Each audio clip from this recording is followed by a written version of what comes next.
Ever wondered about Montessori education and how it can influence your best teaching practices? Then you're going to love today's podcast. And just a heads up that Heidi and I recorded this a year ago. So a quick update. Heidi Morrison now has a title change. She is now the Director of Education and Curriculum at Bright Horizons. And you should look for her in the upcoming South by Southwest Education Conference coming up in March 2024 in Austin, Texas. We have the show notes below with details. Enjoy the show. Welcome to Voice with Vielka, the podcast dedicated to the ongoing quest for finding how to best teach kids to sing with confidence. I'm your host, Vielka, and I'll share my experiences as a performer, educator, founder, and mother for the last 20 years here in the heart of New York City. Thank you for joining me as I share with you the amazing people, practices, and talking points to help us grow together as singers, educators, entrepreneurs, and human beings.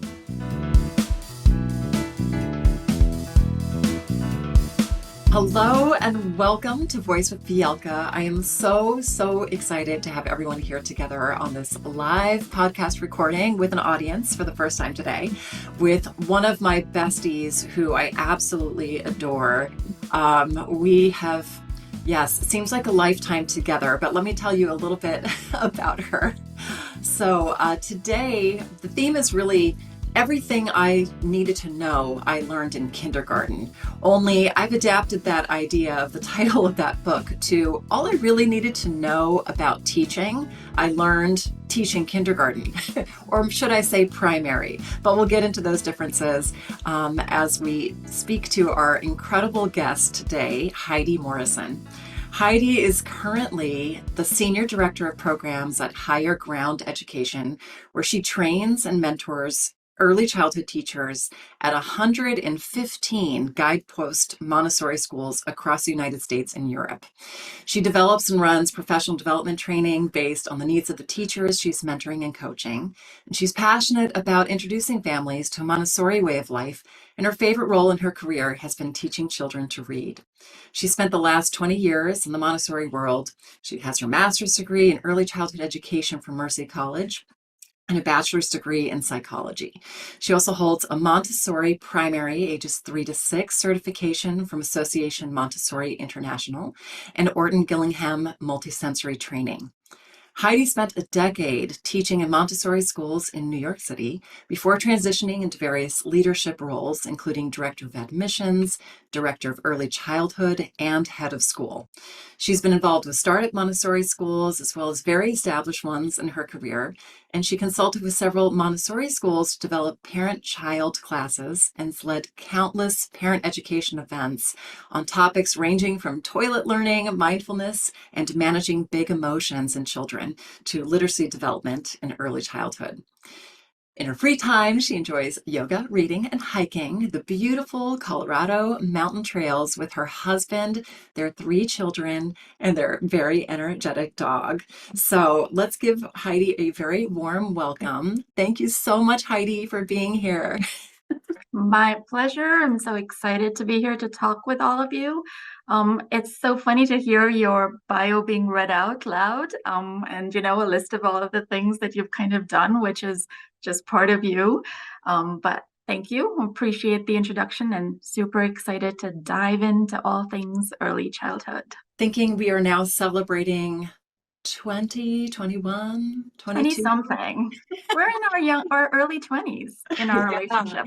Years of friendship. And so it's funny for me as I read through your bio of, when I first met you, you were teaching in the primary classroom. We were both working together at the Metropolitan Montessori School on the Upper West Side.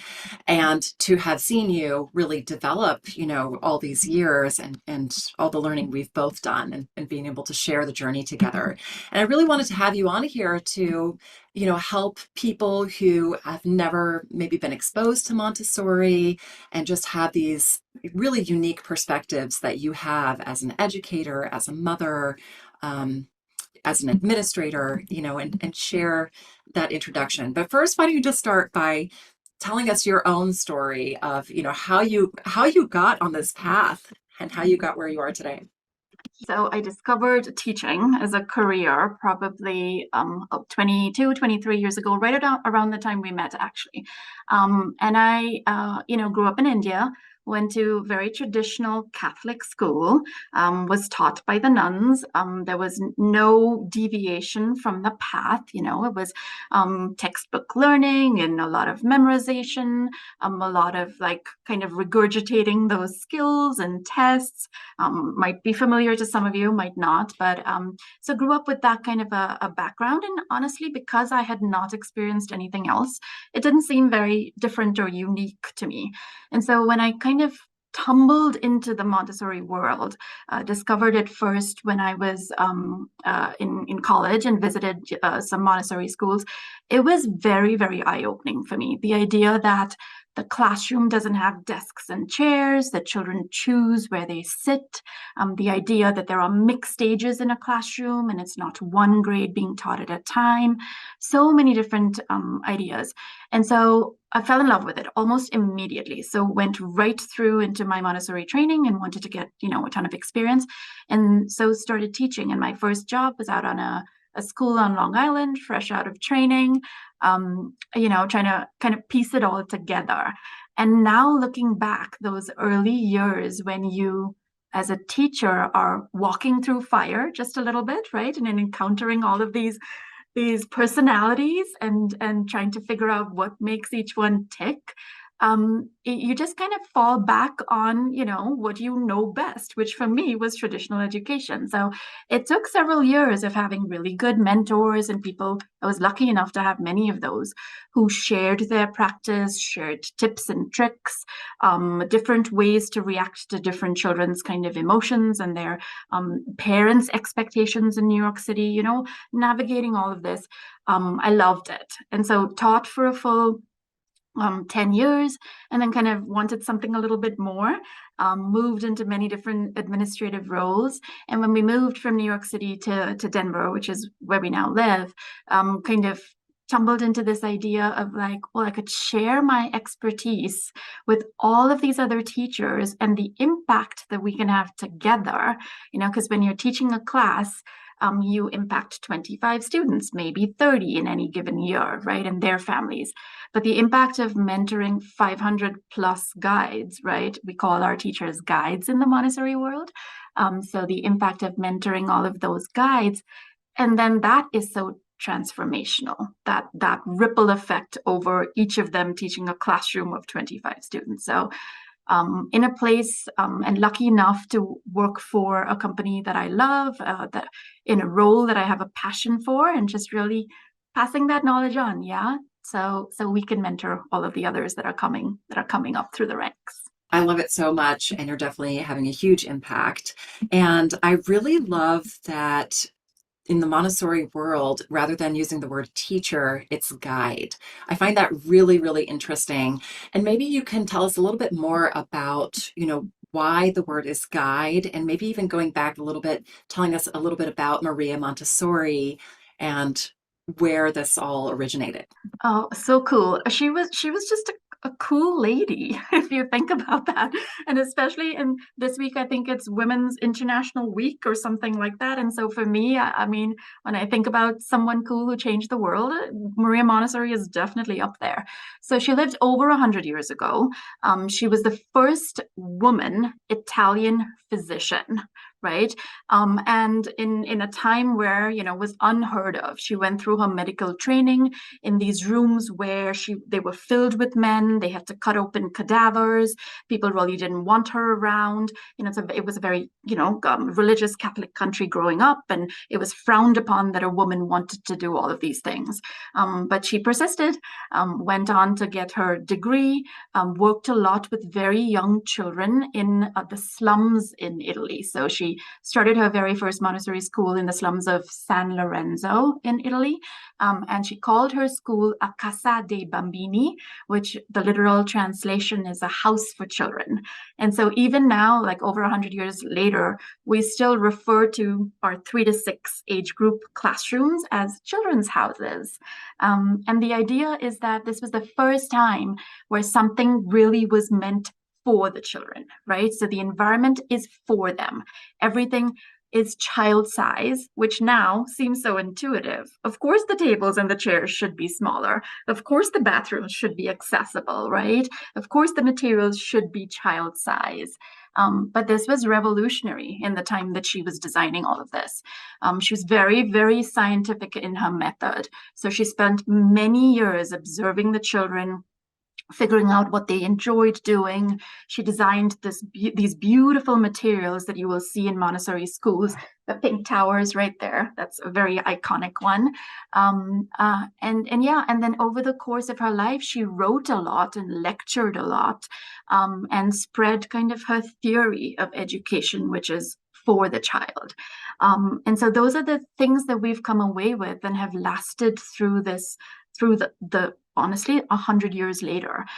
We talk about the decimal system, we talk about manipulatives for children, we talk about language development, and how that starts as young as infancy, and how that, kind of we can course or track that over the course of 3, 6, 9 years. But for me, what it always comes back to is guide, right? You are their guide. Your role is the role of connecting the child to the materials. That's your role. And then your role is to step back. So in traditional classrooms, you're used to the idea of the teacher being up front and she's kind of lecturing, he or she is lecturing. And here in our Montessori classrooms, if you enter a class, it's often very hard to find the teacher. She's usually tucked away on the floor somewhere, giving a beautiful lesson or a presentation to the children. And so for me, that's what it comes back to. I am the medium through which they will learn all of these and be exposed to all of these amazing concepts. And that's my role. And then my role is to step back and let the materials do the rest of the work. Oh, thank you for that amazing description. And it's so much. I feel like I could have you on every day for the rest of my life and still be learning about it. But I want to take myself back to the moment where I first was introduced, which was there at the Metropolitan Montessori School. Mary Gaines, the head of school at the time, basically just said, just go in and observe. First, let me say, I saw exactly what you're talking about, which is children that were just independently doing work. And I noticed that there's only one of each material. So in other words, in a lot of traditional classrooms, if there's an activity, there's like 10 or 30 of those activities so that every child can have it. Whereas a Montessori classroom, there's only one of so many of the different activities that are out there. And just the whole vibe was magical. I really have never seen anything quite like it. But I wondered if you could talk a little bit more about the role of observation, because when I was kind of going back and preparing for this, Maria Montessori, from what I read, was really observing that there was such a lack for those children. And specifically, weren't these children that were, I think some of them may have had what we would now just call learning differences, and they were sort of outliers, like they were on the fringe and really being ignored or ostracized a bit, was my impression. And so she used her sort of medical knowledge and this idea of observing and guiding to create a world where they could succeed. And I think it's an important piece, but you tell me, Heidi, that it's really stemmed from how can we really get anyone to succeed through these kind of hands-on materials. And then I want to get to the pink tower. No, yeah, the power of observation, and we talk about it a lot. So in your training to become a Montessori teacher or guide, you do hours and hours and hours of observation where you just sit and observe a particular child. How do they interact with the environment? How do they interact with other children? How do they interact with the teacher? You observe a group of children and how did they kind of work their way through their day or their morning. And then you observe for things like the pink tower. How many children are using it in any given morning? How are they interacting with it? So you do like a study of a particular material, right? And through all of this, the common thread is, how am I, as a guide, going to individualize this education so that it meets every single child? And so you're absolutely right. She started all of her research, Maria Montessori, and her work with children who we would now consider to have lots of different kinds of learning differences, right? And so they didn't have the labels that we apply to them now, but her method still holds true. You observe them, you see a need, you set a goal, you have strategies that meet that goal, and then you see if they work out and you cycle back to it. So there's this cycle of virtuous observation almost, where you're trying to figure out, is what I'm doing really connecting with this child, and is it having and helping the child to reach their goal? If yes, how do I push the envelope and extend that goal, right? And if not, how do I go back as a scientist and have a new hypothesis and a new goal for this child that helps them kind of tick, right? So observation is a large part of what we do. And I do a lot of work with, we internally in Montessori call them child studies. And essentially it is the work of observing one child and figuring out what is the way that we can kind of help them make progress on their own timeline through the curriculum. So yeah, that's a big part of the work as a guide. And I think that is something that's easiest to put aside, right? When you're in the weeds with a new class, with a group of children that you're trying to toilet train, and the pink tower's falling off to the side, and someone's got snack there, and water puddles coming out of the bathroom, right? You forget the power of taking a moment and sitting back and just breathing and observing, right? And then you take all of those observation notes and you figure out your plan for the next day or the next hour or the next minute, right? Whatever you need in the moment. So I think I went off on a tangent, so I'm not sure if I answered your question. You're right on. You're doing great. Yeah. So I'm really thinking about how much I love the fact that we're really catering to the child over some sort of objective of what the work is or the learning. And it's something that I think a lot about in my work as a music teacher, where also sort of historically, traditionally, it's all about learning the piece, right? And it's like, well, you've got to do this and you've got to do it this way, especially classical music. It's very like to the dot. You need to adhere to strict rules. And a lot of times it was just about the music rather than who is the person learning the music. And I think this is a really great lesson for myself as a music teacher and voice teacher to really think about that role of being a guide and really catering to the child first, and that the music becomes part of what they'll learn if I'm really tending to the child and observing that process. It makes me think about a couple of things. One is, when do you as teachers get observed? Is there a sort of practice around teachers observing teachers? Mm-hmm. Because there's observing the child, but then there's also the teacher practice of it. So yeah, let's maybe explore that first. Yeah, I think it's really important, honestly, to do teacher observation and also observation of yourself. So we talk a lot about self-reflecting on your practice. And by practice, so for me, obviously, that's the practice of teaching, and it is for all of you too. But it could be any practice. It could be me, trying out a new yoga move. It could be me learning to cook a new recipe or learn any new skill, right? So it's two pieces. The first piece is try to figure out who is the person who does this thing, this skill really, really well, and then sit there and intentionally observe. And when we do observation, we kind of try to have it in two different columns or areas of thought. The first is just noting down the pure facts. What exactly am I observing?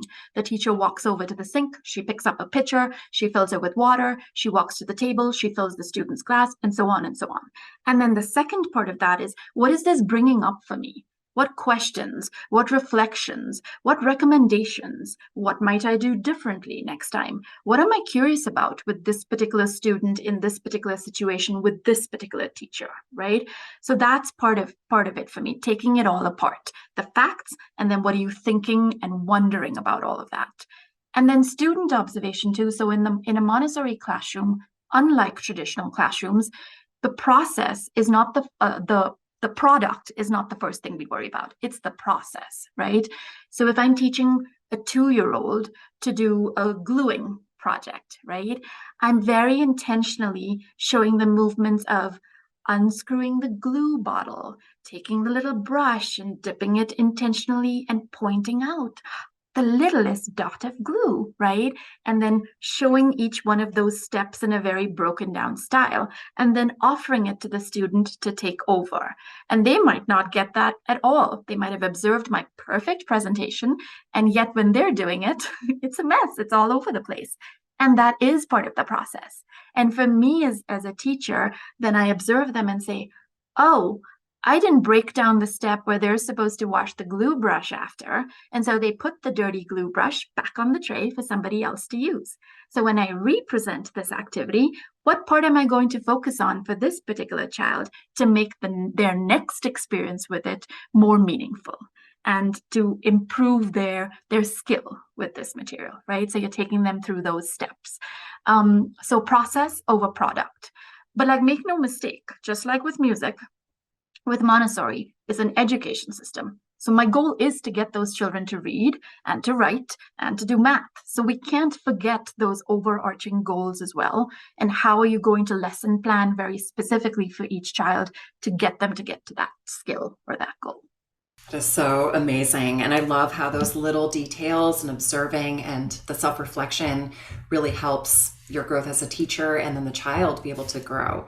Let's talk a little bit more about the materials because the Montessori materials are so fascinating. And maybe we want to start with the pink tower, which is there in the back. And just tell us a little bit about, there are, and with my limited understanding, because even though I did teach in a Montessori school, I'm not a Montessori trained teacher, although I did do the Montessori music training. So we'll get to that in a minute. But I want to understand better that there are certain themes that all the materials have, right? So I'm thinking like ordering, sequencing. But tell us a little bit about the materials, about the pink tower. Oh my gosh, they're so fun. They're so unusual. It's so interesting whenever I do a tour at a school with like a new set of parents that they always ask like, can we buy these things and take them home? And my answer is always no. You're going to take away the specialness of them if you take them home and practice them there. The whole point is some of these things are meant to be things that you can only see and do at school, right? Um, but to go back to your idea of themes, there are themes and they tie into very specific areas of growth and development that we know the children in the early childhood years 0 to 6 go through. So first off, we have an area in every class that's called practical life. And like the name suggests, it has everything to do with practical life skills. So even young toddlers, a year and a half, 2 years old, will learn to pour their own water, serve their own snack, chop their own fruit. They do things like window washing and plant care and table scrubbing. It also includes areas to kind of look after yourself, so self-care. So in a very young toddler class, you might have a little tiny brush and a mirror, and they might learn to like brush their hair or blow their noses or wash their hands, right? All of those really crucial self-life skills that you need to be able to learn. Part of a Montessori classroom is based on building community. And so there's a large part that's called care of the environment, care of your class, right? So what happens when you see like something spilled on the water? How do we care for that and pick that up? Things are beautiful if you've seen a Montessori environment. Everything's made of glass or wood. There's no plastic anywhere in sight. Glass is very intentional, even in our youngest classrooms, because we want to show the children that things are precious. Yes, they do break. That's okay. What's the lesson that comes out of it? How can you carry something so carefully so that it won't break the next time? So we focus a lot on intentional movements. Language is a very large part of the curriculum, my favorite area. And so even from infancy on, there's a lot of spoken language and singing and storybooks and rhyme. You use a lot of intonation and like your voice. I'm not the music teacher here, so I'm going to embarrass myself, but your voice modulation, all of those things matter. Slowing down so that they can watch your mouth and your facial expression, and then moving into early literacy and teaching the phonetics. And typically, in our Montessori classrooms, children learn to read very young because they're introduced to these skills in such a very sequential and meaningful way. So they start to read when they're maybe 3.5, 4.5 is fairly typical. And then we have the math area of the classroom, which is the decimal system. So we have these really cool, like, oh, I have one here, golden beads. Didn't even know I had it. So we have our golden bead system that talks about the unit and the 10 and the 100 and the 1,000 and place value, and then sensorial, which is amazing, which is where the pink tower is from, that area. Has everything to do with exploring with your senses. So things of different color and size and shape and dimension. There are tasting bottles and sound shakers for matching, and smelling bottles and baric tablets where you're feeling the weight or the warmth of something and matching those. And the themes I think that go through all of that is that it should be engaging. The child should be able to be self-sufficient, and there should be a challenge that's built into it. And then with all Montessori materials, there's something called the control of error. And I love this part because it's unusual. The idea is that the material itself is telling you whether you've done the work in the right way or not. So, for example, if you're doing even a puzzle, right, there are 10 little pieces. They go in very specific places. If you don't put one or two in the right place, you can't complete the puzzle, right? The material is offering feedback that I've done something wrong here, as opposed to the teacher telling you, oh, that piece actually belongs over there, right? And taking the discovery out of it. And so that's a theme through all of our Montessori materials, where the materials are the teachers in the environment. So I could go on and on and on, but that's my short version. I love it. I love it so much. I'm actually translating that puzzle image and metaphor into, singing world, and thinking about how, traditionally, again, the teacher would be pointing out, oh, you missed this note, or there's this spot. And we still do, we have to insert to a certain extent. And at the same time, I think there's so much room for play in terms of having the student become their own teacher and notice. So it's more of a question like, was there a gap here? Are you sure? Were there areas where you weren't sure, or were you able to get this note here or not? So that they, in a sense, are becoming aware that that puzzle piece is missing. Only for us, it's a sound puzzle, right? And I'm interested too, I know that there's that sensitive period, which you sort of spoke a little bit about, the idea of these different stages that there are, and that music and sound is one of them. And I don't know, maybe you want to talk a little bit about the Montessori bells, and when are the bells in the classroom, and yeah, a little bit about the bells. Oh, they're so beautiful. I don't have a set here to show you, but so they essentially are the scale. They are part of the sensorial environment in the classroom. But for me, they also fall largely into language, because for me, music is a form of communication. And so for me, music is a large part of our language development with young children. But the bells are beautiful because the idea is that even as young as age 3, the children are learning first. It's like an old school bell where you have a striker and a damper. And so you listen, you learn to carry the bell, listen to each tone individually by itself. And then there are all these games that you play where you can match. There are 2 sets of bells. You can match the brown bells to the white bells, and you can do it. You have to do it just by listening, right? So you're refining your auditory sense is essentially. Then you can learn to grade the bells so that they're in their scale, and play different tunes and simple songs on the bells as well. And then there comes a part where the children learn the names of the notes, and then they can start early composition skills and patterns. It's a beautiful, and in my experience, often undiscovered part of the Montessori curriculum. I feel like it's not used as well as it should be, mostly because, and I don't know if this is, I'm curious if this is all of your experience as well. Many teachers who are not music teachers are intimidated by music, musical instruments, and frankly, even singing, right? I go into a lot of really young children's classrooms and will often hear teachers playing music during group time. So on Spotify or whatever their song lists are, as opposed to just singing a cappella. And we talk a lot about, right, how it doesn't matter if your voice is hitting the right notes. It doesn't matter if you think you're embarrassing yourself. Music is communication, and it's very important that children, very very young children, hear the adults in their environment modeling this love for music and love for singing and the experience of it, even if you're singing really badly in your opinion. Yeah, no, that's definitely been my experience. And I see everyone, was nodding their head when it kind of came to the question of, other teachers feeling like they don't have that confidence around music and around singing. And so I'm so happy to know that you're out there guiding these teachers to use their voices, to not worry about what it sounds like. I fundamentally believe that as human beings, we sing, just like birds sing, whales sing, and that frankly, we're not fully utilizing ourselves and our means of expression and just our own capacity and potential if we aren't singing, even just casually and a little bit just for ourselves, that it's fundamental to who we are. And if you can talk, you can sing. So definitely happy to hear that you're out there spreading that message.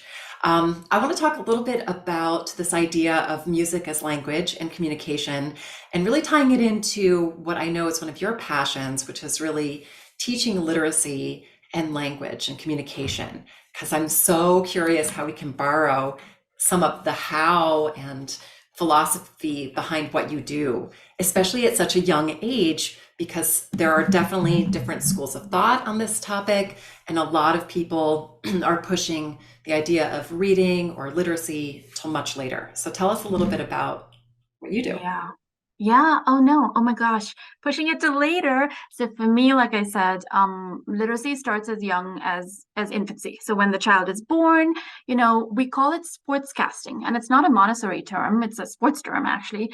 But a lot of what we naturally do as adults, as moms, as teachers, is narrate for children what their experience is when they're too young to express it themselves. So a common example that I'm thinking of is, when your baby's crying in the crib and you walk over and you're like, oh my goodness, you're awake.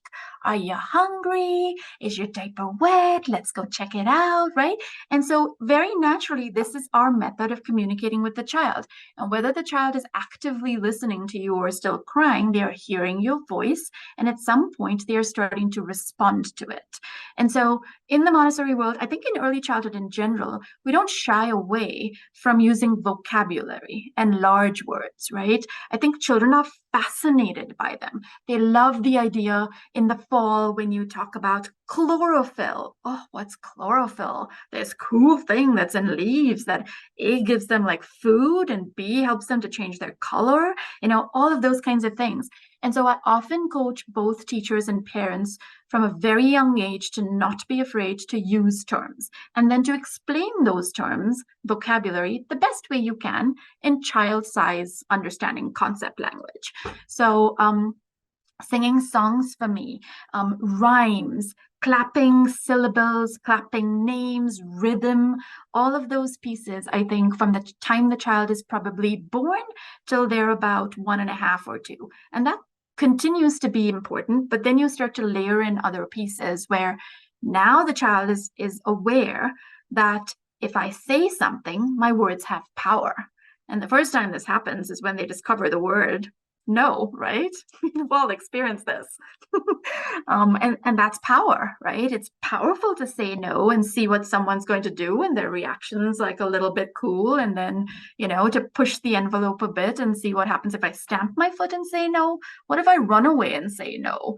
And each one of these has a very unique reaction. And so children learn right now, words have a meaning to them.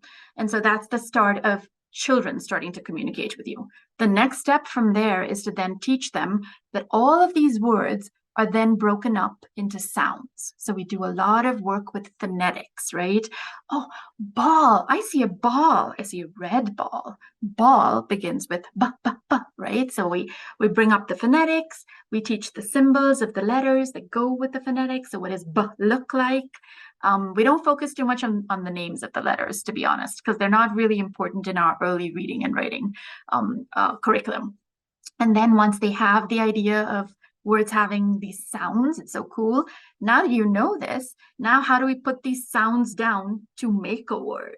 And so we teach the concept, this part's very unusual. We teach the concept of writing before the child can actually hold a pencil. And for us, writing is the bigger idea of, I have a thought in my mind. I want to communicate this thought. And so I'm going to write this thought and communicate it with letters in a box. We call them the movable alphabet. And so without ever needing to write the letters, the child can sound out dog, cat, bag, red. It's endless once you know the phonetics, the words and the phrases that you can sound out. And then we layer in the mechanics of writing, and then we layer in reading and grammar and sentence analysis and word play, compound words, singular and plural. I mean, English is so cool. You can keep going, but that's generally the idea with language development, with the curriculum. The idea is see what the whole is, break it up into its little pieces, teach each skill or piece individually, and then layer them back together. Oh, I love this so, so much. And thinking about this sort of in my music world, a couple thoughts sprung to mind as you were speaking, which is one, traditionally, if let's say you were learning rhythm, people would be like, this is a quarter note. They start right away with the term, which is similar to what you're saying in that, the term doesn't really help you. It's a good fact. It's nice to know like its name, but it doesn't actually help you get to the sound and like, how do I actually create the sound? What do I think of when I see that? Because knowing the name for it is different than understanding the symbol to sound relationship. So that kind of process. And then again, the movable alphabet, which is so cool. For me, it was seeing one of my colleagues with these, again, just taking rhythm because it's easy, these rhythm cards. So she would have the quarter notes and the different types of rhythms already done. So because writing at that age, Heidi, right? I mean, at what age does writing even get easy? Honestly, yeah. It takes so much time, and how frustrating. And they're putting their little hearts and souls into doing it, but just coloring in, like for us, a note head. I mean, it's so to just be able to have these cards and then they can immediately spell out, create, get to what it actually is about. And underlying it all, I mean, I am sure you all agree too. For me, the skill that we're truly trying to develop in all of our young children is confidence, right? It's the confidence to try something, to fail at it miserably too, and to be okay with that failure and then pick yourself up and try again, right? It's something, I don't know, I still struggle with so much as an adult because in my early education life, there was definitely, I was taught there's a right way and there's a wrong way. You do it the right way, you get rewarded. You do it the wrong way, you get that big red X on there. And so I think in my teaching experience with children, what I'm always trying to develop in them is their sense of self-worth and their sense of confidence in being able to try and fail at a skill. That's what I'm looking for long term. Well, 100%. I mean, that's why I'm here. And I do love, though, at the same time that we are striving for accuracy, and that you can have both. Because I think one of the criticisms that I've heard in the past about Montessori is that it's too regimented, it's too structured, that there is a task that has to be done in a certain way. and sort of faulting that. And I like what you're saying about, that it's really about the child having the confidence that there is a way to do it. And it's about failing, trying again, all the other things, because to just ignore that there's an accuracy or some sense of accomplishment, I think Is is. doing it an injustice. Well, let's Agreed. open it up to questions. Do you have any questions for Heidi? I have like a million more. You can think about it. So when you have a question, go ahead and just type it in the chat. I just want to make sure that your questions are heard. Otherwise, I will continue to ask, especially thinking about language and literacy. Not that this is necessarily part of your path, but you can tell me if it was.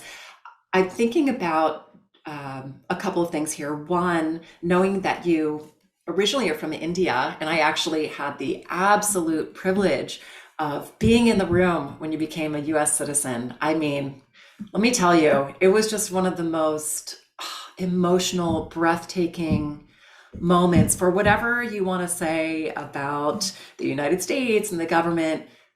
To be in a room filled with people who have struggled and gone through the process to become a citizen is just absolutely moving. And do you remember we sang together? I love that music was part of that celebration too. Oh, well, and that's the thing about music, right? It's there. It's part of what we do in heightened experiences. So thinking about, your perspective as an immigrant, as a person of color, coming into the classroom, when you think about guiding students, how does that maybe color your perspective, give you insights in a way that maybe others just don't even think about, that's new to them, not on their radar? And especially for kids who are coming in, like, especially New York City is such a melting pot. We always have children that are from different parts of the world where English is not their first language, where this culture is something totally new for them. So just thinking about how can we best support those children? Yeah, it's such a great question. I think for me, I used to think about, I moved to New York when I was fairly young. And I used to think a lot about this idea, this concept of the melting pot. And I think over time it evolved for me from melting pot to, I think they use the term tossed salad these days, which I love because the idea of a melting pot for me sometimes meant I'm giving up aspects of myself to assimilate into this larger culture that is New York and that is amazing and that is American, and I definitely wanted part of that. And the other part of me, I think now thinks when I'm teaching children that they are bringing their unique experience to the table, right? So as a teacher, how can I take that experience and not change it or mold it, but integrate it into a way so that they feel belonging? And they feel like they fit in and they feel like they are included without having to give up the parts of themselves from their culture, from their background that are important to them and meaningful to them too. So I think my thoughts about it have kind of evolved over time, both in being an immigrant,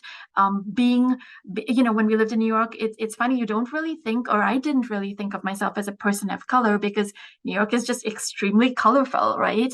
And we now live in a suburb of Colorado, of Denver, which is not as colorful as I would and diverse as I would like it to be. So thinking about the experience through my own children's eyes, they are biracial, right?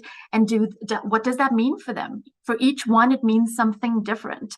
For one, it might mean that it isn't really part of their psyche and who they are, right? For another, it's a really important part. And she likes the idea that in the summer she tans up and looks like me, and in the winter she's a little paler and looks like my husband. And so thinking about all of those things, for me, with young children, making sure that around them, as much as possible, we have images that look like them for very, very young children. So for me, curating the book list that I need a school to have, right, in their classroom has books about babies or young children or families that look different, that have a different makeup, that are from different parts of the world, that speak different languages. And we're lucky we live in an age when there is amazing children's literature out there.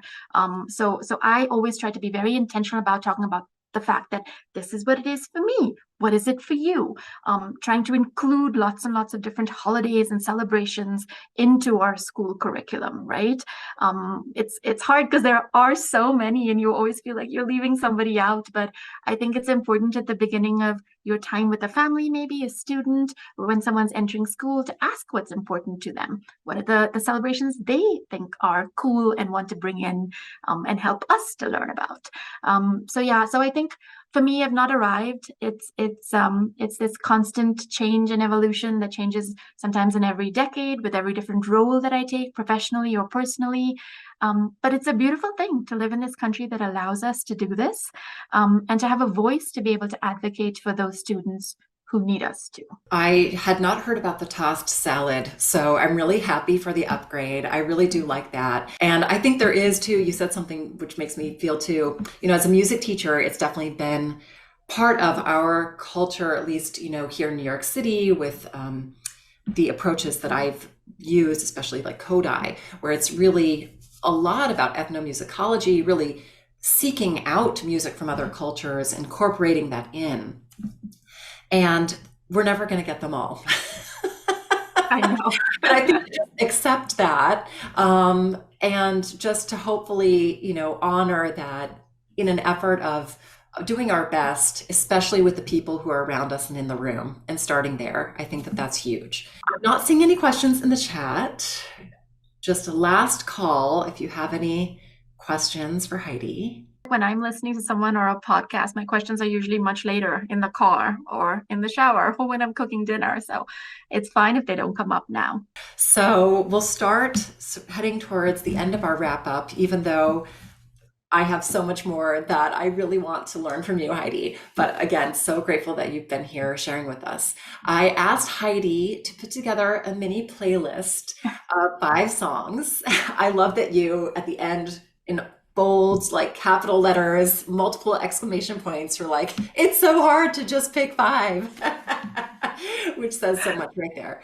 But she had Lift Me Up by Rihanna, Let's Fall in Love for the Night by Phineas, Summer in New York by Sophie Tucker, Island in the Sun by Weezer, Sunburn, Almost Monday. So what would you say that this mini playlist says about you? It's so funny when I was looking back and I had to go to my Amazon playlist and look at like my most liked songs to kind of jog my memory. But I think for me, and my husband and I are very different in this way. I love songs, not albums. And it's such a funny thing. So I was kind of all over the place in picking my songs. They each remind me of a very specific time, potentially in the last year or so. So Sunburn for me, I heard it first on the radio, right as I was pulling up to the neighborhood pool to drop my kids off for their swim lesson, probably last June or July. And it came on and I was like, wait a minute, nobody get out of the car. We got to listen to this song. It is a great beat. It's summer. And so every time I listen to that, I think it just reminds me of the summer in the pool and happy times. And we're in the middle of winter here in Colorado. So music for me very much is like that. It brings back all of these memories of a particular time and a particular place. And so, it's mood shifting and mood changing. And that's what I love about it. So I think picking those 5 because they were on the playlist and I loved them and they reminded me of something. We're going to do a little rapid fire round of questions. Just come share with us what, comes to mind first. Don't overthink it. So singing is blank. Fun. Yay. Teaching is blank. Not for the faint of heart. Oh, we love that. Okay, you're nervous walking on stage, like to give a presentation. What's the first thing that you do? Oh, we talked about this before, right, Vielka? Like I do so many trainings and I get nervous every single time, even if it's a topic that I'm very familiar with and very comfortable with. So for me, I always have to do a bit of breathing. I have to tell myself to slow down. I tend to talk very fast, even at my normal talking pace. And then I usually tell a joke, usually something self-deprecating, so I can break the ice and feel comfortable and then jump into it. I love that. You're home alone. What piece do you love to listen to or sing, perform if no one's listening, and why? That's a hard one. I don't have a particular piece. I guess I would just turn on Alexa in my kitchen, which is where I spend most of my time when I'm alone, and probably play something that has a bit of a beat and dance music and maybe some Daft Punk, and then, dance while I'm unloading the dishwasher or making dinner. So it's not, yeah, I don't have a particular piece. You music folks probably do, but I don't. I think I know myself, I can totally relate to that moment. So, yeah, that's great. What's an example of something ordinary you find extraordinary that you're grateful for? The internet. I feel like when I was young, and had a topic of interest that I wanted to research, it would be mean going to the library and figuring that out. I'm gonna put an age on myself now, but that's okay. Um, uh, and yeah, it's amazing to me that my kids now, they have something that they want to know and they'll just ask Alexa or look it up, and the answer is right there at their fingertips, and it's so commonplace for them. And yet, every single time, I'm always like, that's kind of cool that we just now know the answer in under 30 seconds. We're celebrating you, and the sky's the limit. How do you want to celebrate? Well, you know this because you've done enough celebrating with me. So I guess my perfect celebration is that we would have to get dressed up. Definitely involve food and wine, probably a little bit of dancing because, it's the best way.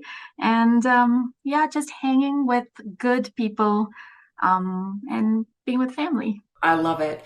Well, we're celebrating you today, Heidi. Thank you so much for just all the incredible work and gifts and for being here and sharing with us. Such a pleasure. I know I'm constantly learning from you.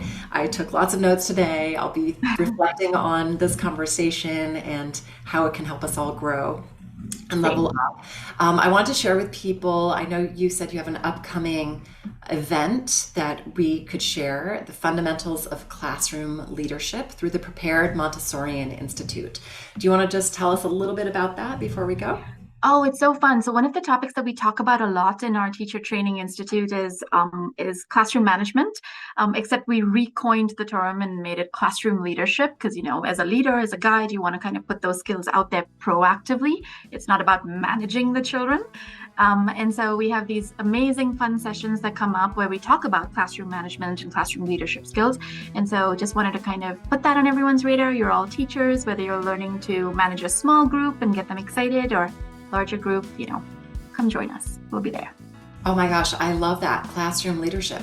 Between the tossed salad, classroom leadership, the guide, I have so many new vocabulary words to be using and to be thinking about, and mostly these best practices. So thank you so much, Heidi, for being here. Thank you to our audience for being here with us. And I will see you all soon. Yeah. See you all soon. Such a pleasure. Thanks for having me on. Bye, everyone. Bye.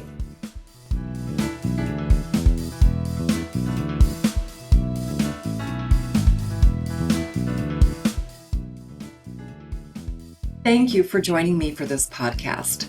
To learn more about my step-by-step approach to voice education, where I've consolidated 30 years of vocal study into 4 words even a 3-year-old can do, just go to www.vielka.com.